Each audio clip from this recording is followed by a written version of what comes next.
What is going on, y'all? My name is Chris Life Willers, and this Stay Free Show, where every single day, at least once a day, I get up here and I have conversations about incarceration, prison, confinement, lockup, being in a hole, all of those things. Why? Because I think it's extremely important that we do. Every single day, somebody's getting locked up. The law does not exclude or take time out to take a day off and say, well, we won't take him to jail. No, that's not how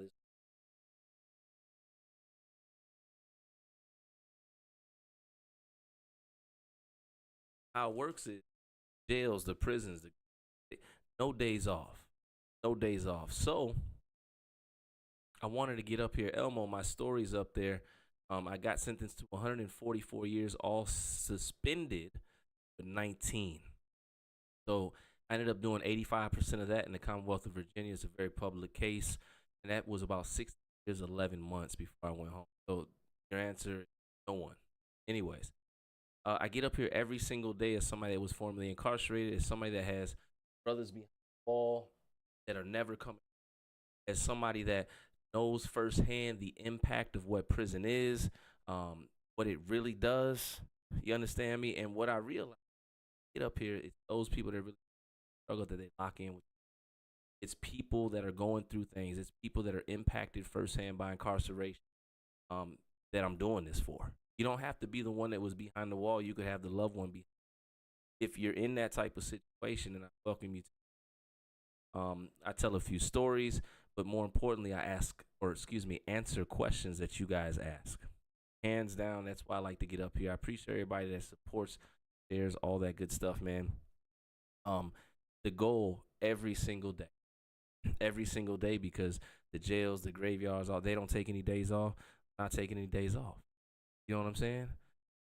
We got some questions already coming in, man. Know yourself said, where did you find a job that's not physical? Let me tell you something. I can't say that I got a job that wasn't physical at first. When I first came home, I was just trying to get a job. So I came home January 13th, 2020, after almost 17 years of prison. You know what I'm saying? And what's going on, Chicago? Take a GA. I don't even know how to say it, but I'm shouting you out. You know what I'm saying? And when I came home, the first place I could get a job during the pandemic, because everything was shutting down, was a garbage man. So at 36 years old, I was a garbage man on the back of the truck. 800 house counts, 2 cans. You know what I'm saying? At each joint sometime. Up to 5 garbage bags and boxes on the outside. 3 a.m. start. 3 a.m. start. I'm out there on the south side of Atlanta at that. If you from Atlanta, I don't mind. Y'all know I'm down here in Atlanta. Go to the south side at 3 in the morning if it's jumping. Riverdale, Carolina, what's good, man? I see y'all. Any of that. And I was a garbage man, man. And I was happy to get that job because, one, I wasn't making 27 cents an hour. Where I was at in VA, you can make 27 cents, you can make 35, you can make 42. Shout out to Tall, I see you, man. And whatever you making, you still making less than $1. So when I came home and I was able to get this, you know what I'm saying, this trash man job, this garbage man job, yo, making money. Dispatch, doing great. He's over there eating in the next room, man. Thank you for asking, man. But the garbage man, we got paid well during the pandemic. And a lot of people didn't want that job because it's nasty and everybody's garbage, filth, all that. I ain't care about none of that. I put gloves on. I had all the hand sanitizer, had my mask, you know what I'm saying? All of that. And we got it going, right? From there, I was in the warehouses. A lot of us, when we come home from prison, we go to the warehouses. We go to the warehouses, right? Nothing wrong with the warehouses, but I will say this, though. I will say this. There tends to be a certain type of drama in warehouses. You know what I'm saying? Somebody said, what happens to bikers? I want to answer that. I don't know because I've rarely seen any in the system, which is a unique thing. So I don't know. Maybe I was in the state, though. A lot of them are heads. I don't know. But, and that was an answer for Q&A, asked that question. But, yo, when you go, a lot of us, we get jobs in the warehouses. Not a bad thing. You need a job. but there's a certain types of drama in it. Dispatch, you know what I'm talking about. I appreciate everybody that's share this with somebody that you know that just came home or they got a loved one locked up. Whatever, share it, man. Because I gotta get into it. And I'm gonna say this. I did a post and I said warehouses are trick ups for people that come home from prison, and I got blasted, which is okay. I do not expect everybody or even the majority to agree with me all the time, right? We do real content over here. I put content to reflect the truth about prison and things we face. I don't put content out because I want everybody to agree with. Not chasing that, right? So this is one of the posts where people weren't, they took it, I think maybe they took it out of context, but I thought I did a pretty good job at breaking it down because when you think about it, right? What's going on, Eric? When you think about it, I see you, Robert. When you go to the warehouse, generally, typically, it's a whole bunch of other people in there with felonies. I'm just being honest with you. I'm not saying every warehouse is created equal, but I'm going to tell you the warehouses I've experienced, stories I hear, when you go to the warehouse, it's almost like you inside of a prison again or a jail. You free, right? But now there's women. Or if you were a lady locked up, now there's men. It's like it's co-ed prison, but you working. And a lot of the warehouses, you in there for 12 hours a day. A lot of them are production jobs, so that means you there until it's done, right? And it's easy to get caught up in the drama. I'm sure everybody's seen videos, man. Miss Italian, I see you. Twisted Savage, I see you. I'm sure people have seen the video. So all I'm saying is if your first step is the warehouse, I'm not saying don't stay there. You might find massive success there. You may rise up but I'm just saying when you come home, period, your first job, I believe, should not be your last job. I believe that. I believe your first job should be whatever job you can get, period. Some people will disagree totally with what I said, but when you come home from prison, I feel like progress is progress. And it's not as much as, okay, I need to wait till I can get a job that I can make $22 an hour. No, I need to just start working again. I was locked up, and I need to just feel what it's like to go work for 8 hours a day. Something we don't like to talk about a lot, those of us that come home from prison, is the fact. Now, there were jobs that you'd be in there working now. I ain't going to say that there's not jobs in prison where you're going to work 8 hours a day. I know kitchen workers who was in there every meal, then leave the kitchen, different certain things, right? Enterprise jobs. But a lot of people in prison, we not working, we chilling. You understand what I'm saying? We chilling. And that's okay. That's okay. I want to say that. That's okay. Right? But we got to be real in knowing that when you come home, you're gonna have to get back into the gist of things. Twisted, have you heard of Twit Cars? I'm not sure, but I got brothers though that did time in the penitentiary that are now merchant marinemen. I don't know if that's around. I know people that are working back on base. I don't know enough about the Twit car. It just seems like a familiar term I might have heard my brothers speak about. Hopefully I'm headed in the right direction. Somebody just said they've been out for 3 weeks. 302 curly head. Welcome home, man. If you put your release date in the chat. That's what it is. Okay, Twist. Put your release date in the chat, man. But anyway, when you first come home, you got to start working, man. Because I feel like the longer you just stay idle, a couple of things happen. One, your probation officer start to get sick of you. Why you ain't got no job, right? Let's start there. Number two, if you're in a relationship, which a lot of us actually are when we come home from prison, your partner may not enjoy the fact that you ain't went and got a job. Well, I can't get no job. Well, we're going to talk about that too. But the other thing is, I think that if you don't start working or get active right away, I think mentally there's something that occurs. Because I remember my wife, my people, they're like, yo, we don't want you to rush back to work. We want you to, I'm like, relax for what? Because I already knew I had to stay busy. Me personally, I had to stay busy. G-Money, I appreciate that. I needed to get back to work. And it wasn't just because I wanted to go get money. It was really because I needed to feel normal again. You know what I'm saying? Like, I needed to really feel normal again. That's it. And, at the end of the day, working helped me progress forward in life because it gave me value. Even when I was a garbage man, yo, just to feel recognized or seen in society and community. Don't get me wrong, some people don't like the garbage man, but we was cool garbage man. There were people on the route, they used to bring us gifts, bags of snacks, and bless us with money, all types of stuff. Or it could just be the parents standing with their kid, just waving at us. Somebody, they go to garbage man. Just to be able to feel that again in society. Just to feel like at the end on Friday, I got a paycheck. Or whenever paycheck time was. I can't even remember. That felt good. Now, somebody asked me, how did I get it? This is what I'm getting to. Somebody's like, how did I get a job where I'm not, like, as they said, I'm going to say physical labor. I set a goal. Like, I set a goal. Anybody that's coming home from penitentiary, you got to set a goal. You got to be intentional with how you're living out here. Because the reality of the situation is we've lost time off the clock. And I don't want to say that to you to cause you to feel anxiety or feel pressured or any of that, but I'm just giving you the truth of the matter. I left 17 years to the penitentiary. Okay? I was locked up from the age of 19 to 36.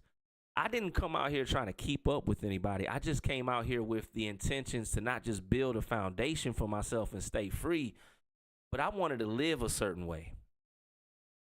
And what that means to me is, because people might interpret that, I simply knew I wasn't going to last in the freezer, in the warehouse. I was picking up 100-pound cases of beef. I'm picking all that. My body was starting to get beat up. It just was. I was in shape, too, when I came home from prison, and through the pandemic, garbage man, warehouse, I don't know if my body was used to that type of labor, man. And the job, warehouses, we was in there 12 hours out the day. But it wasn't just the physical labor, the reason that I wanted to set a different goal. It was where I was at mentally with it. Because I was happy that I was working, but I didn't feel free.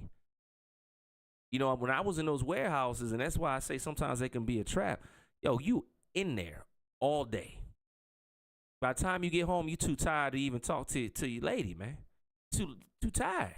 And if she trying to hang out with you or whatever, she gonna get frustrated because you too tired from the job. And yeah, you got money, but you don't have time. And I had did 17 years, and for me, my goal was to free up as much as my time that I could.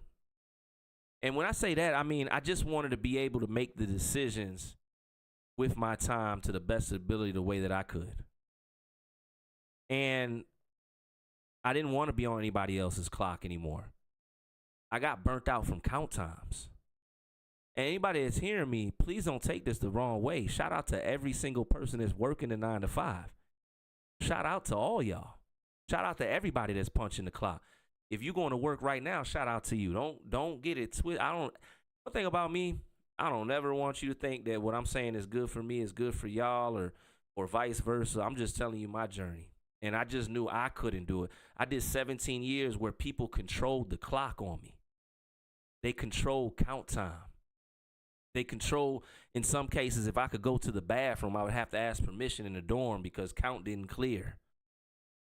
Someday when I didn't have food in my box, I had to wait until So when I was in the warehouse, I felt like I was in prison because all my coworkers had been to prison. You know what I'm saying? Caitlin, I see you. I appreciate that. Lexi, I see you. Everybody, man, appreciate y'all. If anybody wants to be mods for me, because I'm typically going live 6 or 7 days a week, and I'm about to pick a time to lock in, please message me too, man. I need mods. I forgot. Sure, man, I appreciate y'all, man. But when I was in the warehouse, I felt like I was in prison. All my coworkers had been to prison, and I'm not knocking nobody. I'm not better or worse than them, and vice versa. But I wanted to get away from that type. I waited 17 years to get out of prison. Thank you, Caitlin. I see you for sure. I waited for 17 years to get out of prison, to get away from prison.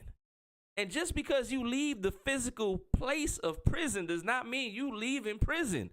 A lot of people leave prison and go right into another prison. But now they ain't wearing blue. They free. They out here. But you freely living in a prison out here. See, that's the issue I had. When I was locked up, I had to take what it was. I still fought for my freedom, but I understood it. I was locked up. I was sentenced to time. I could try to get home, and if I don't get home, I ain't gonna make it until my release date. Fine. But once I'm out here, I got mobility, free will, and the ability to make decisions. And I refuse to just live how society wanted me to live. Fatima, I see you. I'll answer that in a second, too. But I knew that I wanted to get up in the morning and not rush into the warehouse because that made me feel like count time. When the alarm went off at 5 in the morning, I had to go to the warehouse, or 3 in the morning, it would be count time. That's what that was. It was a sudden shock out my sleep, and then I had to go to a place I didn't want to be. Yes, I was making money. I don't want to be there, though. I just suffered for this long. Now, this is what life is? Again, not knocking anything anybody else got going on in terms of jobs, etc. I'm just telling you what. There was something in me. I wanted to be free. So I set these goals to become a motivational speaker. I set the goal to become a content creator. You know what I'm saying? I did my 17 in VA. And I set these goals, and every single day with intention, I took a step forward. Every day, no matter what, until this day, up until this day, my house burned down January 23rd. I did not take a day off. People say, bro, you gonna be all right? You need to chill. No, I'm moving with intention. This will confuse some of y'all because the way society, we got to stop if something goes left. No, I got to keep going because life don't stop. Okay? And I was very intentional. And what did that look like for anybody that's coming home from prison? They trying to find balance. That meant that sometimes I had to get up an hour early to put towards my goals because then after that I have to go to the warehouse for 12 hours. Sometimes I'd have to stay up extra late at night and put an hour or two towards the goal of being a motivational speaker or the goal of being a content creator. But I had to keep this in mind for all those times that I was tired, I was exhausted, and I wanted to get into bed. But I wanted to still. I knew that each step that I took with intention towards the goals that I set would ultimately free me one day. It's not by coincidence that I run around every single day and I'm talking about stay free. It's bigger than just the physical prisons that we're talking about. I want people that are suffering from anything to be freed from it. If there's a way, let's figure it out. I don't know. Well, come on, let's have a conversation. So over time, and it took time. It took 2-3 years to even get motion. It took, sometimes I tell people, man, you might have a goal today. You want it to happen overnight. It probably won't. That's okay. It might take you 2-3 years just to set the foundation, and then you'll start to see results. That's how it was for me. 2-3 years straight, I would post, nothing. 10 views. I remember the first time I got a check from social media, I came to my wife. It was $10.13. And I held up that on the phone. She was so proud of me. And that's the power of having people around you that believe in you too. Because as my wife, she could have said, yo, this is tripping. He's in his 30s. Up here on it. He's trying to make what he doing. He brought home, he showed me $10. No. She was proud of me. She said, keep going. She would be the same one when I started going viral that told me to quit my job and go hard at it. Go full time. She said, you quit your job. You got to go hard at it, though, and I believe in you. It's what you wanted. No more excuses now. And that's the other part. There's a part of you that you got to be brave enough to go. Well, I'm scared. I don't want to. You walked on a level 4 yard every day. You walked to the chow halls not knowing if that was gonna be your last meal every day. You looked fear in the eye every day. You woke up in a place that wasn't designed for you to be in the first place, that's full of all the things that you don't want to face as an individual. If you were able to push past through all that, and I guarantee you there's plenty of times you push past fear, anxiety, and everything else in there, then I need you to keep pushing forward now. and go towards your goal. Fatima Muahi said, doesn't it have to be the same mindset inside? My husband gets stagnant inside. Sometimes it has to refocus, especially in the winter. There's something about the seasons. The seasons can have an impact on it. I find it's the winter time. We're used to the heat. We in the South. You know what I'm saying? I gotta open up the blinds and let whatever sunlight there is in there. I gotta go outside and take some breaths of deep air. Right? Somebody said the winter arc is their favorite. Some people love the winter. I got a buddy of mine, he loves the winter. I'm like a spring fall type of guy. Maybe more lean me more spring than fall. You know what I'm saying? But listen, somebody said they facing multiple years. I see you, Kiwi, on December 15th. Any advice? Well, I don't know the full extent. I'm not any type of like legal counsel or anything. I give advice from personal perspective, experience, things that I've seen. I always want to say that because there's some questions I won't even try to answer for y'all.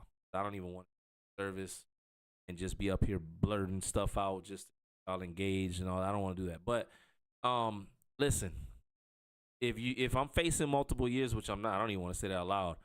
But and I hope you're not. I hope you're like a first time offender and then they just, if anything, you know, whatever they say, slap you on your wrist or whatever and let you get probation or something. But above all, I hope you have good legal representation, right? One of the scariest things ever in the history of the planet Earth is when people catch cases and they don't try to get a lawyer. And I'm not saying that there's not good public defenders. There's some good public defenders. There's some public defenders out there that can fight for you harder than whatever, you know? But a lot of them know. So get a lawyer. If you got any type of, get a lawyer. If you do have a public defender, do your research. Ask your family to do research. Very important you know who's representing you in a court of law. Look up their track record. Try to get your family to network and see what's going on. What's the background? Because the worst thing you want to do is go into court with somebody that's representing you and your life is on the line. Even if it's a few days, weekends, months, you're talking about years, you want to know this guy's rep or her reputation. You got to make sure, you know what I'm saying, that you know your lawyer is good people, man. This is your life. But how many people just take whatever? People get processed through the system like cookies on a conveyor belt all day, every day. They just take what's given to them. That's it. I've seen it. I've seen people get walked into the courtroom with nothing and come out with 30 years. That's the reality of the situation. You give them a different type of lawyer, they get probation. This is our justice system, and that's why it's important. The next thing, research your own case. Use they got all the AI stuff, whatever. Chat GPT, I don't know, whatever it is. Research your own stuff. There's many ways where you can research your own case, research similar cases so you have references just in case. I told a family, that's good, Kiwi. I told a family, Fauci's my nephew. Shout him out, tag him in the joint. But I told a family, I said, man, look up as many references of cases that you can find in good favor that reflect your son's charge and present those to the lawyers so they can, you know, possibly add those into the defense or whatever. And it worked. Because he did get found guilty, but when it get time for sentencing, they were lenient. I know they were lenient. Because he was able to kind of like reference some other cases, similar circumstances, and no case is identical, but that helps. The other thing is, and you don't always have to stop at a lawyer. You can hire a paralegal to assist with the case. Depending upon the type of case that you have, you can get a private investigator. Sometimes it's good to get somebody to do their own, on your behalf, to do their own investigation, depending upon the circumstance. There's some people, they call me. I do a lot of coaching, mentoring, all that, you know, and I tell them, no, don't get no investigator. Don't need no more investigation on you. don't no more. But in some cases, you want to do an investigation on you. The other thing is, I would say have a good understanding to your guidelines, your sentencing guidelines. You know what I'm saying? That's it. Because you want to have a good understanding to how much time you could potentially be sentenced to. You need to know the reality of it. It's not what the charge carries. A charge may be 5 to life, 1 to 10, but more specifically, you have guidelines based on your past, etc. If there's any criminal, I don't want to suggest that there is, but and that can either boost your points in the PSI reports or keep them low, which ultimately determines how the judge will sentence you if you're found guilty. So what does that mean? If I've already got prior convictions, I get found guilty on a new felony, more than likely my PSI points are elevated. And then say somebody's got the same exact charge, no record, their PSI points lower, more than likely they're gonna get a lesser. Always work out like that? No, it does not. It's America and our justice system. You gotta know it's not fair. Care what people say. But typically it does. You will see me get more time in that scenario as I use myself. I don't want to use else. But it's good to understand that, man. You know? Really, really, somebody said you. Yeah, I didn't even see that. You were arrested while protesting. It's unbelievable. What happened to freedom of speech, man? What happened, man? You should be able to. During the George Floyd situation, I went out there, man. I brought my nieces, my nephew. Like, I made it a thing, man. It's not good, man. There's a lot going on right now. I don't want to get all into the freedom of speech thing, but it's scary, man.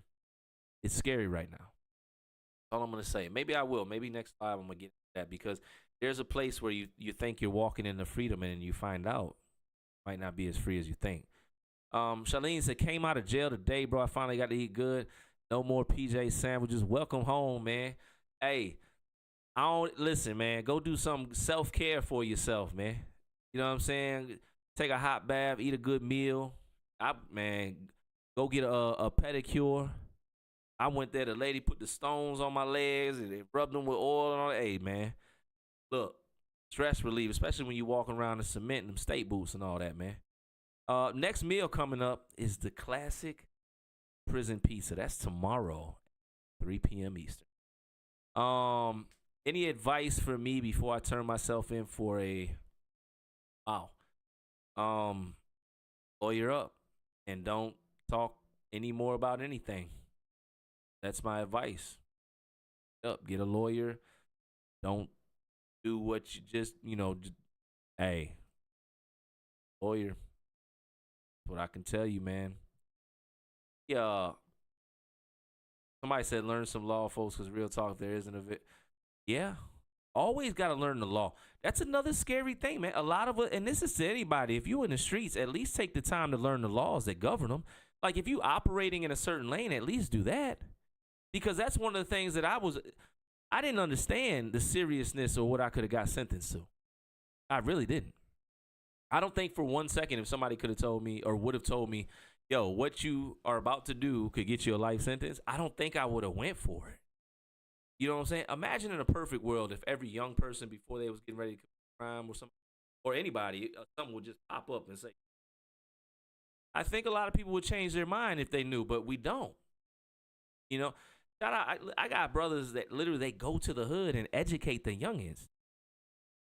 In certain neighborhoods where it's really bad, they go there, and that's part of how they educate them. They tell them hey, y'all might not want to do this. We heard this was going on out here. This is what it carries. This how they sent. These are the judges that sent. They break it all the way down, and I gotta believe that it's helping some of these youngins up out the way because we see it. Sometimes it's an education. You know what I'm saying? If y'all got any questions, man, I appreciate you. Caitlin, I appreciate it too.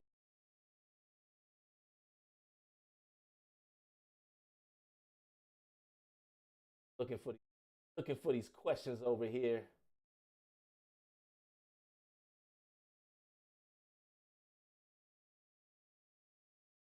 Um, Listen. aside from that though, and going back, you got to set your goals. If you don't want to work in a certain place when you're coming home from prison, like I said, it shouldn't be your last stop. You know what I'm saying? It should not be your last stop. Fight forward. Reflect on the things that you often daydreamed about.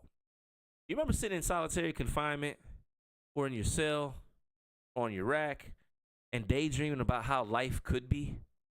The question that I often pose whenever given an opportunity to facilitate a process group or speak to a room full of people that just came home is, what's stopping you from making that daydream a reality?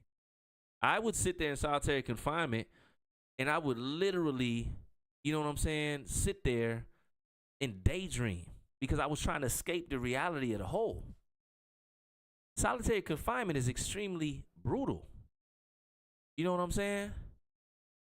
And I tried to escape it mentally by just envisioning what life could be like. And not for nothing, when I came home and I finally found a way to start fighting forward, some of the same things I used to daydream about are reality now. So I challenge y'all to do that, man. Shelly Nick said, did you always feel like you could get your sentence shortened, or was it something you figured out? I didn't get my sentence shortened. I got my sentence in total was 144 years, all suspended but 19. In the Commonwealth of Virginia, you have to do 85% of essentially the 19, whatever they didn't suspend. I ended up doing a little bit more than 85%. My original release date was August of 2019. I didn't come home until January of 2020. So I added September, October, November. I added 4 months to my sentence. I could have been home, and I might do a post. But at one point, my release date had got pushed back 2021. I got into some trouble, you know. But the reason, if anybody sees that, I list 144 because whether I got sentenced to actually do the 140, that number is still over my head. That's part that when you get sentenced to that number is suspended and put over your head. What does that mean? That means one false move. That means if you move this way or that way, it could be. So that's why, you know, that's why you see that there, and instead of it saying 19, you know, because I don't say they gave me 19. No, the judge said I give you 144, all suspended, which means they could unsuspend it if I would have, you know, veered off too much that way. But we ain't going back. We staying free. But that was a great question. Appreciate everybody too, man. Appreciate the questions. Appreciate the engagement. And of course, if you got a loved one that's incarcerated, you just came home, this live, these streams dedicated to y'all. We talk about mental health, addiction, a few things, life in general, man. You already know, Caitlin, we most definitely staying free. Listen, another thing I was thinking about, honestly, quite honestly, was just that right there as we were discussing. Like, yo, I gave 4 months, additional months while I was behind the wall. It's extremely hard when you're locked up to not run your time up, depending upon the type of prisons you're going to. You understand me? I hit a level 4 yard twice on my bed and a level 3. And altogether, that was over 10 years on my bed. And I can tell you, you can control your actions all you want, but it's the politics, it's the actions of others. It's people just losing their minds out of nowhere. I remember one guy, literally, we're walking to chow. We're talking about, he's an older guy. We're talking about how he's never been in a fight before. This entire time he's been incarcerated. Our conversation's very quiet. And there's so many other people talking it loud. Like, listen, we get in the chow hall. The same man that he's having a conversation about how to resolve conflict in prison. He was a lifer. Had been down already like 19, 20 years. Never one fight. We go into the chow hall. We get our trays. We sit down at the table. The guy that's sitting, it's me. Anybody that's ever seen a prison chow hall table, it's 4 stools, essentially, around the table. It's me. It's OG right here. It's it's a dude just got in a pod, literally. And then I forgot who. It was somebody who was cool with. And we're talking. At this point, we're not even talking about not getting in the fights on. We're talking about the breakfast tray. And the dude that's across from me, but next to him, just all of a sudden just hauls off and boop. And hits OG. Now, what had happened was, and OG got up, I ain't gonna lie, OG mopped him. Did. Shout out to OG. But what happened was the guy just mentally wasn't right. It wasn't even supposed to be. It was really whoever was sitting there, probably. You know, because there's so many people in prison that are dealing with things mentally, and some people come off the rails, and he was an individual that was coming off the rails, and he lost it that morning because out of nowhere, for no apparent reason, he even said it after he got mopped up. He said, I don't even know why I did that. That's a whole nother element that you got to duck in there. The fight that I got in, the very first fight I got into in the jail was with somebody that was unstable, my cell partner. We was cool too. I'm in there cleaning the cell. I'm mopping the floor. He done swept. I'm mopping because the cleaning cart out there. While I'm mopping, I think he wiping down the sink. I turn my back for 2 seconds, which you never do, even if it's your cellie, unless y'all just really locked in like that. But we at the jail, so you know we ain't locked in like that. All of a sudden, boop, he fires on him. I'm like, yo. I didn't say, hey, yo. Turn around, we got the tussling. And here's the crazy part. He locked us in the cell before I heard the cell go, boom. And right when I turned around, all of a sudden, whoo, I said, got the tussling. But these are examples of things that can happen. Very unstable in there. I've watched individuals make it all the way through 10 years and with 2 days left, not make it home. I've watched individuals make it through 6, 7, 8 years and then get sent to the reentry dorm. You can message me about the bag. But and then they get to the reentry dorm and they don't make it home. You understand what I'm saying? It's very hard to keep your release date all the way through. If you ask people a lot of times, like, yo, what was your original release date? They probably lost some good time. And there's other tests and traps and obstacles on the inside for sure. I watched a sergeant come through the housing unit and write up like 30 different dudes for a washcloth on the end of their bed that the other shift said it was okay. But she was a sergeant, had more rank, and was just on one. Instead of just telling the guys, bring it out, she wrote the charges. What's a charge? A charge is something that you get. It's an institutional infraction if you do something outside of the rule book. So what was the ramifications of her writing the charges for these washcloths? Some of those guys lost good time because they had already caught a charge early on the year. You understand what I'm saying? You lose a little bit more of your freedom in there. One false move. It's really almost designed to get trapped. I know individuals that, tell you something. Long as I spent in the box was 14 months. I spent over 3 years altogether though. But I've watched in like 04, 05, they had this rule in place in the Commonwealth of Virginia. This is a state system, right? That if somebody popped dirty, they would have to go to a level 4 yard. So they were sending these dudes that was only on level 1s, level 2s to a level 4 yard. Now, 3 to a 4, that's a little bit more realistic because a 3 isn't really nothing but a 4 with more movement. But level 1s, level 2s, if you've been in the system, I know every system's different. It might be different custody levels, but yo, level 1, level 2 is minimal. Level 2 is like minimum. Level 1 is road camp. Okay? Level 3, 4, different ball game. But these guys are popping 30s on the level 1s, and because this new rule change, and mind you, they're locked up for driving under the influence. Right? And then they get sent to a level 4, and they suddenly got 300 years. Ain't never going home.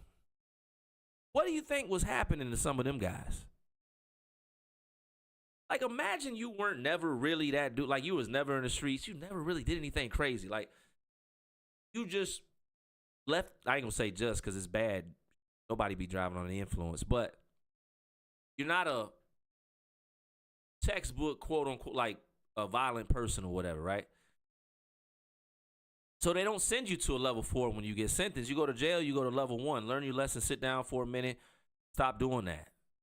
But you don't got to look over your shoulder on a level 1. At least the ones I was at. You know what I'm saying? You didn't have to. You walk around in your sandals and flip-flops if you want. Not even, I don't know, it's still prison, but it's not. It's a correctional center. But then they would send them to level 4s. These guys that never knew anything about this life. A lot of these guys never even been around the type of people that's on a level 4. Certain type of person that's on a level 4 yard. And if they don't start off that way, they end up that way if they long enough. They're there long enough. So some of those guys, you understand what I'm saying? I appreciate you, Caitlin. Some of those guys, right? They would go up there and they only had like 2 years left or 6 months left. But now they got to finish it out up there. Everybody didn't make it. Because when guys find out you go home in 6 months, oh, you want to, I don't even, who are you? We all got 1,000 years. Let us get that comment, say, oh, you want $1. Okay, don't worry about it. We coming in your cell now. If it go left, that's on you. You could have did it the easy way. It happens. I done woke up and walked in the pod. They call it a pod rec. I walk in the pod. There's like 5 dudes outside one man's cell. And you just know. And the guard's like this. Georgia prison, something happened. You got to run to the door. And you better hope they get there in time to get you. And if you run into the door, more than likely, I don't know. Somebody said, is the honey bun on a pillow real? I did a post about that. I did a post about the honey bun or the candy bar or something on the pillow. All right, so let me give you the background. So essentially, where I was at, in a lot of systems, they got something called PREA. And it's basically something in place to protect the incarcerated population from any type of like assault, etc. Like, because bad stuff can happen. Al Queens, I see you, man. Al Quintana. It doesn't have. I want to say this too, because people, in my 17 years, I can only recall it happening. I want to say like 3 times, maybe 4, which is still kind of a. But I was on Sussex 2 twice, and that's where it happened. That's a level 4 yard. And there were individuals, you know what I'm saying, that was just messed up in the head. They was deranged. They would snatch dudes in the cell. That's the best way I could say it. You be walking by, snatch you in the cell. Typically, they never went after people that like were affiliated or had homeboys or had a certain level of respect. But if you were one of the individuals, which there are many in prison, that they don't have any allies, they don't have nobody, you know what I'm saying? Adam Carson, I see you, man, from Scotland. But if you don't have anybody to get your back, more than likely you become a target. To this day, you become a target, and it's not a good thing. I'm just telling you what prison is. Become a target in different ways. People will try to extort you, get your money, they'll do different things, right? But yeah, there are predators that exist. It's not like the 80s. 80s was different. 80s, early 90s, there's something going on then, right? But anyways, they make you watch this video because evidently it was happening enough where part of your orientation onto a compound, or once you came in a system, they would have you watch this video, and the video was basically a skit or some 2 people acting, and the guy comes back, there's a candy bar, it's a Baby Ruth on his pillow, and the guy's like, you better not eat that, something like that. I forgot how the video played out, and I probably should look it up, and then, you know what, I'm gonna look it up and then I'm gonna do a skit about it. Perfect. But you watch the video, you sign the paper, everybody laughs. You know, it's a running joke. Blah blah blah. There's also a hotline though. Like it had to have been that bad where they have a hotline now where you can go to the wall phone, and if something is going on, you can report that, which you should. You should. Nobody should be victimized inside a prison. That's the whole reason we have correction officers. You know, you're supposed to be able to do your time, be rehabilitated, all that.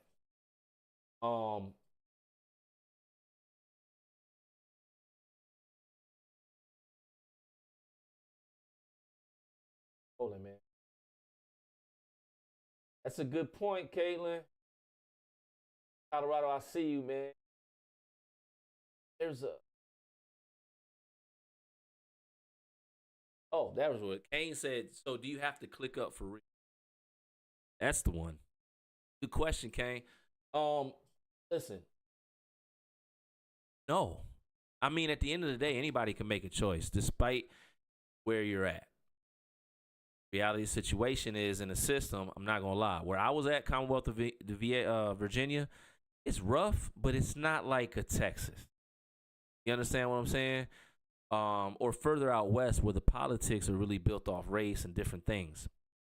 Um, it's it's one of those situations where in a lot of prison systems you can still make the choice not to, but it probably would do you more harm, even though you're going to be put in harm's way if you do click up. I don't tell anybody to do that. If you don't have to, don't, because that's the quickest way to get into some stuff. But if you don't, in some states, you become target, and a consistent one. That very few people can walk into certain systems and states or whatever and don't have to, um, click up or whatever. But then you got systems like the Commonwealth of Virginia where you don't have to at all. You don't. Like a lot of the clicks honestly didn't come to the system in VA until about 03, 04. They started coming down from New York, different things like that. And you still didn't have to. Nothing was about race. Everybody, you would see black dudes hang out with white dudes, vice versa. It's not like that in VA. But there were a lot of clicks though. It was a lot of city by city stuff, and then, like I said, certain cliques came to the state. So they were there, but there were so many people that didn't live that way and probably still like that in VA. I don't know if it'll ever get like that, where, cliques will become the majority, but it didn't have to be a thing, So it's all about where you're at. Somebody said, Mark, can you just mind your business and people leave you alone? It increases your chances. Minding your business is something you should always do. You know what I'm saying? Kane, yes, depending upon the state, people can't go solo. Depending upon the state, though. It depends upon the state. It's not every state. I want to be clear. It's not every system. But you should mind your business, right? And that is one of the best ways to not get into any situations, any altercations, but it doesn't mean that you're going to be safeguarded. Prison is just prison. Prison is just an environment where, unfortunately, there's going to be some people that wake up that day on one. Jared, recently, this came out October, man. Mauricio. Yes, sir, Kane. That's it right there. How did you not get unmotivated? For example, you just did 5 years, but still got 10 plus. How do you handle it? Yeah, that's a great question. The first part of my bid, I was never. I appreciate that, Kane. Appreciate that, Jared. The first part of my bid, I was definitely not focused on my freedom. I was focused on doing my time. And I believe start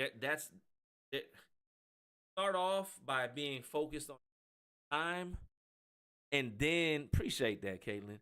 And then there's a moment where you go from focusing on doing your time to then now focusing on your freedom.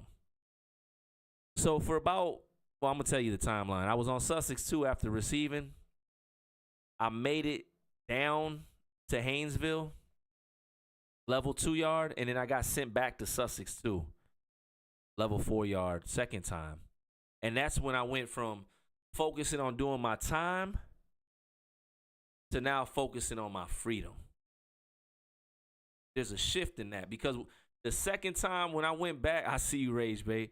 The second time when I went back, right, to that level 4 yard, them brothers that was never coming off that had to do at least 20 years up there because they had life sentences or a long amount of time or whatever it is, right? They told me, they like, what are you doing? They're like, you coming back up here, back up to a level 4 is the equivalent of you going home and coming back to us. You understand some of us is never going to make it off here? Some of us are not going to survive the 20 years up here to make it, just to make it down to a level 3, not to be free. You understand what I'm saying? So that was the shift. Because before then, I thought everything was a game. I used to say things like, I ain't tripping off prison. I don't care about the whole. I used to say all the stuff that sounds so unintelligent. And y'all see it. You see trolls and stuff like that. They'll say the craziest stuff. Just know deep down inside they hurt. And that's why we should offer grace. Because I remember that's how I was. I just want to do my time. I want to focus on. But when they started talking, I was like, man, I'm about to go. I got to go home. And then when I got, 5 years, you start off with 15, it sounds like you said, and then you work your way down to 10. For me, it was like getting to single digits. Getting to single digits was a big thing for me. You know what I'm saying? Like getting to single digits, I felt like it was daylight. Even if I had, once I could say I had less than 10 years, that was major. It shifted the perspective on how I was doing my time. Like I was really like, oh, tripping. Exactly. Simon said that's exactly when you start counting down. Kenneth said, I learned to use the law library, cut hair as a barber. I got my barber's license. Everybody should be in the law library. You know what I'm saying? Delco, I appreciate that, man. Grizzly G said, did you come across many or any Muslims in there? Yeah, many. Many of my brothers, man. Shout out to Sabir. And shout out to my brother Paul Tell. Shout out to Abdul Haq. A lot of my brothers, man. Our Muslim brothers, man. It's a big community on the inside. It is. In VA where I was at, I felt like it, for the most part, they were the positive brothers. In VA where I was at, they were the ones that typically stayed out the stuff. And if like one of them like was the type to get into some stuff, then brothers would try to make sure they didn't keep doing that. It was just different. I always respected them brothers, honestly. I'm not Muslim. I'm a Christian, but like I said, plenty of my brothers, man. And at the end of the day, what I see, I respected with them too, was it takes discipline. Like people like joke about other people's way of life and what they believe in or whatever, but let me tell you something. Do something 5 times in one day that you may not feel like doing it. That's what I seen a lot of times. I respect it. I used to talk to my home. I gotta go make like he's like, man, do it. I'm like, that's what's up. I'll be right here at the card table. You know what I'm saying? Do his thing. Takes discipline, man. I just seen somebody put Diddy in the chat. Yo, did y'all see he got tore off making drink? Was I tripping? I don't know if maybe that was false. I don't want to. If that's false, I apologize. But I seen something. I did see where he bought everybody, like 1,000 people or something, everybody commissary or Thanksgiving. He did something extremely nice for everybody. I'm not saying I support the man or not. I'm just telling you the things I've heard. I don't think he's having a hard time at all doing it. That's what I was getting.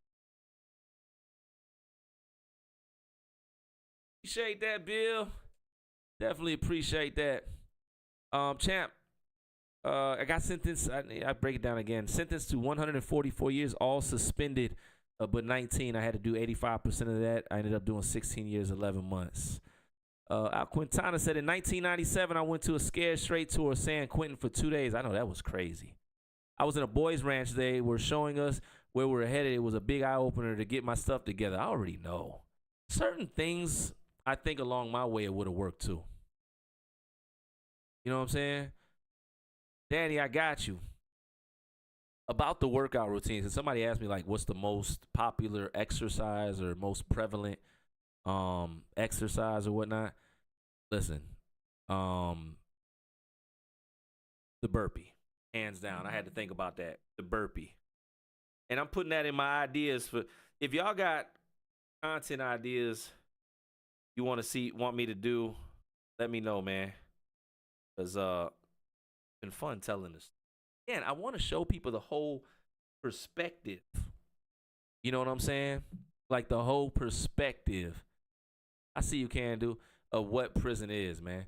Somebody says what on the lockup show. No, somebody asked me what I do 60 days in. No, I can't see myself. I just had a son. Can't even see it, man. Um, Tony Steele, I got to do 4 months in county for a deal. Thank you for pinning that. That's crazy. I was just reading that too. That I took. You have any tips for me to make it through? Well, I'd say first, 4 months is still time valuable. I'm not trying to discredit that. But it's only 4 months. That sounds crazy, right? But I can say that because I did 17 years. 4 months, and it's in county. And I'm not saying every county is not created equal. The counties down here ain't nothing to play with. Counties is like prisons down here, so I don't know where you at. But take the 4 months. More than likely, you're going to be in a minimal level pod. If you only got 4 months, you're not going down the road. And I would say work on you. Danny just hit it, 1,000 push-ups a night. Listen, I would have the craziest workout routine in there. I would come home in 120 days so in shape. You understand me? I would use the opportunity because I'm not gonna eat everything off the trays. I'm gonna eat the fruit, maybe the apple juice or something. I'm not really eating too much the bread. Maybe I'm gonna go to commissary. I'm gonna try to make smart decisions. I'm not really trying to spend money like that in there because everything's expensive in the county. I'm gonna work out every day. I'm gonna tell my people send me books. You know what I'm saying? Like self-development books, not just whatever. James Patterson. Well, shout out to him. James Patterson books, but no, I'm talking about some nonfiction self-development books because you may not have these 4 months ever again in the rest of your life to really focus on you. Like you could take these 4 months and really come up out that thing bigger and better than before. Yeah, if you get bored, play some chess, Scrabble, do crossword puzzles or something to exercise the brain, mind. Honestly, that's what I would do. I'd stay out the way. I wouldn't mess with nobody. If I didn't have to play the phone like that, I wouldn't play the phone. You know what I'm saying? But 4 months is very manageable, and it gives you enough time to really reflect, you know, on things that could be deemed as past failures. I don't like to use that word. We're going to say past learning moments. You know, you can really make some adjustments, get some insight to yourself, and come up out of jail better. That should be the goal for anybody that does time. Central Texas. Facing 20 years, got 4 months. That's a blessing, man. That's a blessing, man. I'm glad it worked out for you, man. Yeah, man, work on you, man. Somebody said 1,000 push-ups. Listen, you don't need no exercises but the burpee. Do 1,000 burpees every day, which I don't know how you're going to be able to do. Maybe you like that. Might be all the way in shape. You could do 1,000. 333 in the morning, some in the afternoon, and the other 333 at night. Break it down because you ain't got nothing but time. You know what I'm saying? That note, man, I appreciate y'all. As always, I want to say thank you for tuning into the Stay Free Live, man. Anybody wants to be mods, etc., please tap in with me. I'm in a few different places, right? A few different places all over the place right now as we speak.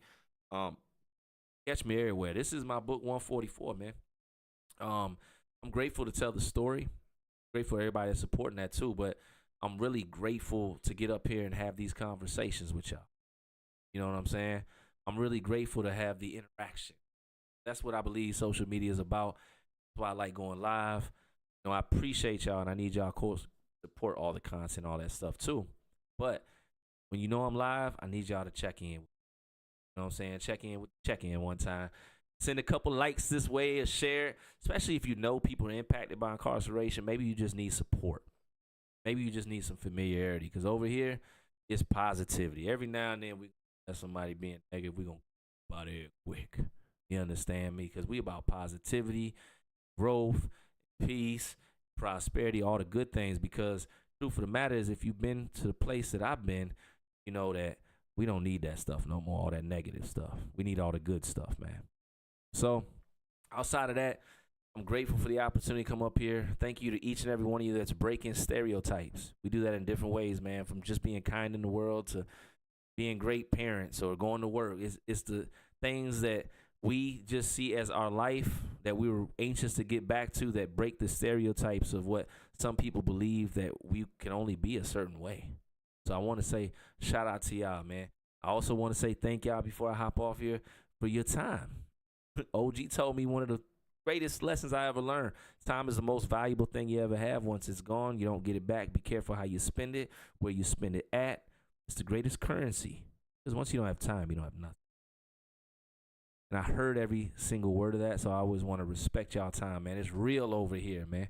This is one of those slightly edutational lives over here when you see me on, man.